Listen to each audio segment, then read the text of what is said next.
हरदोई की हर खबर देखें सिर्फ हरदोई लाइव न्यूज पर। हरदोई का अपना वेब पोर्टल।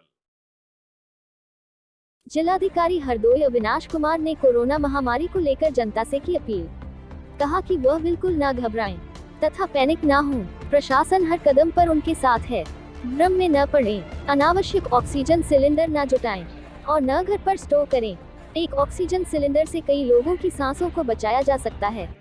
आमजन का सहयोग कोविड महामारी से लड़ने में प्रशासन को संबल प्रदान करेगा। सभी के सहयोग से जीतेगा हरदोई, हारेगा कोरोना। देखिए, पहले तो मैं आपके माध्यम से सभी जनता को अपील करना चाहूँगा कि पैनिक करने की आवश्यकता नहीं है। आम तौर पर जो पेशेंट्स होते हैं वो दवाइयों से जो प्रशासन द्वारा उपलब्ध कराई जाती हैं उससे ठीक हो जाते हैं। जो कोमॉर्बिड पेशेंट्स होते हैं उन्हीं को अटेंड करने की तात्कालिक रूप से आवश्यकता होती है। तो जनपद में जो हमने कोविड मैनेजमेंट के लिए हमने जो कदम उठाए हैं उसके बारे में मैं आपको अवगत कराना चाहूँगा। हमारे यहाँ टोटल ज़िले में 1549 सर्विलांस टीम लगाई गई हैं, जिसमें से ग्रामीण क्षेत्रों में 1306 और शहरी क्षेत्रों में 243 टीमें कार्यरत हैं।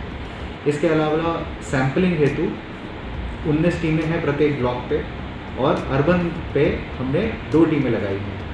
कॉन्टैक्ट ट्रेसिंग के लिए हमारी 21 टीमें लगी हैं जो घर घर जाके प्राइमरी कॉन्टैक्ट्स को ट्रेस करती हैं। साथ ही साथ होम आइसोलेशन पेशेंट्स को मेडिसिन किट भी उपलब्ध कराती है। जो भी होम आइसोलेशन पेशेंट होता है हम उससे कंसेंट फॉर्म भी लेते हैं और उसमें उनसे ये भी उससे ये भी लिखवाया जाता है कि उनको दवा की किट उपलब्ध कराई गई कि नहीं, और उसके बारे में हम लोग इसका पूरा रिकॉर्ड CHC पे उपलब्ध रखते हैं।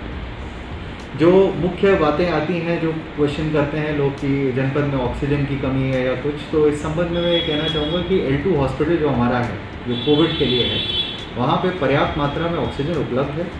हमारे वहाँ पर कुल 100 बेड हैं, जिसमें 50 बेड पे सेंट्रल ऑक्सीजन सप्लाई है, वहाँ पे सिलेंडरों की पर्याप्त व्यवस्था है, और 49 बेड्स 49 बेड पे ऑक्सीजन कंसनट्रेटर की व्यवस्था है, जो कि 93% ऑक्सीजन कंसनट्रेट करके देता है, सैचुरेट करके।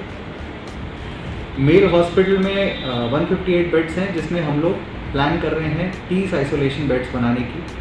इसके साथ ही साथ कृषि महाविद्यालय में हम 100 अतिरिक्त बेड हमने तैयार कर लिए हैं।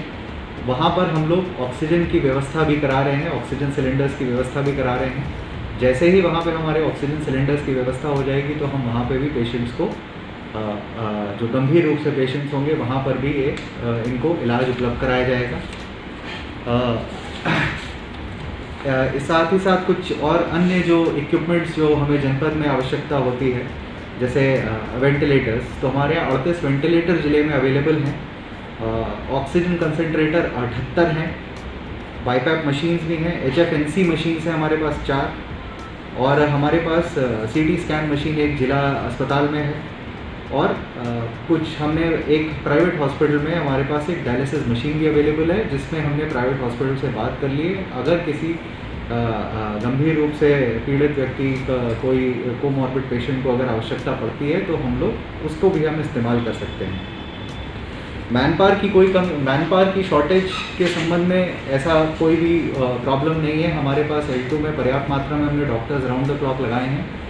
कुछ समस्याएं अवश्य चतुर्श्रेणी कर्मचारियों की आ रही थी, उसको भी हम लोग दूर करा दिए हैं, और मुझे पूरी उम्मीद है कि हम वहाँ पे एक अच्छी व्यवस्था दे पाएंगे।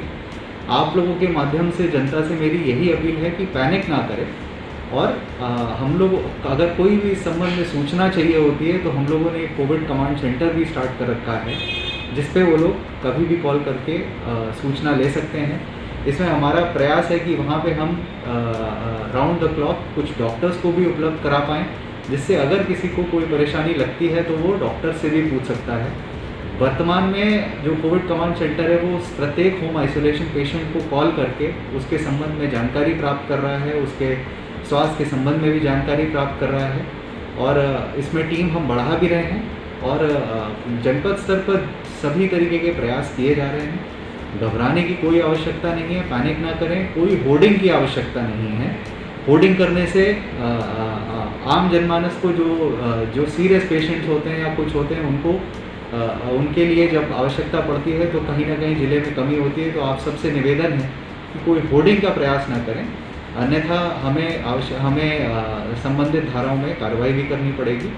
और जो भी प्रयास हैं उसके बारे में हम लगातार जनता को बताते भी रहेंगे, मीडिया के माध्यम से, प्रिंट मीडिया के माध्यम से, इलेक्ट्रॉनिक मीडिया के माध्यम से। और इस महामारी के समय विनम्र अनुरोध है कि प्रशासन का संपूर्ण रूप से सहयोग करें।